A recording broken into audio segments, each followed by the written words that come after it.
বন্ধুরা সবাইকে আসসালামু আলাইকুম, আশা করি সকলে ভালো আছেন। আজকে আমি নিয়ে আসলাম আপনাদের সামনে পুরনো একটি টিপস। হয়তো অনেকেই জানেন এই টিপসটি, হয়তো অনেকেই জানেন না। আজকে আমি যে টিপসটি নিয়ে এসেছি সেটা নিয়ে আমি নিজে অনেক বিরক্ত হয়েছি, তাই আমি টিপসটি আপনাদের জন্য বানিয়ে নিলাম একসাথে। তো আমার আজকের টিপসটি হলো কি, আমরা সবাই দেখে নেই। Turn off website notification in Google Chrome. বন্ধ করুন গুগল ক্রোমের বিরক্তিকর নোটিফিকেশন।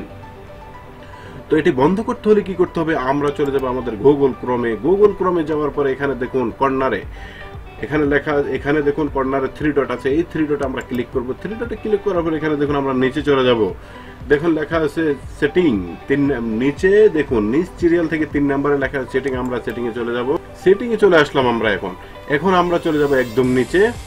হ্যাঁ দেখুন, নিচে আসার পর এখানে দেখুন লেখা আছে অ্যাডভান্স। আমরা অ্যাডভান্সে চলে আমরা যেতে হবে। এখানে দেখুন সাইট সেটিং এখানে লেখা আছে।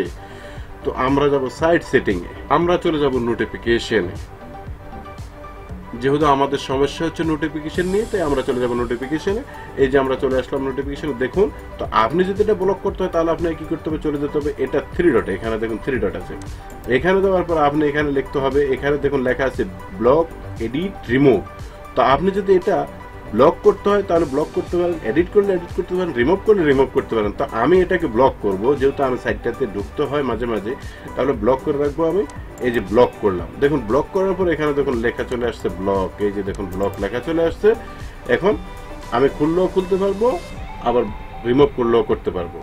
তো বন্ধুরা, আমি আশা করি আপনারা সহজেই সবকিছু বুঝতে পেরেছেন। ভিডিওটি যদি ভালো লেগে থাকে বা আপনার একটু হলেও উপকার আসে থাকে, তাহলে আমার চ্যানেলটি সাবস্ক্রাইব করতে ভুলবেন না এবং পাশের বেল আইকনটি ক্লিক করে রাখুন।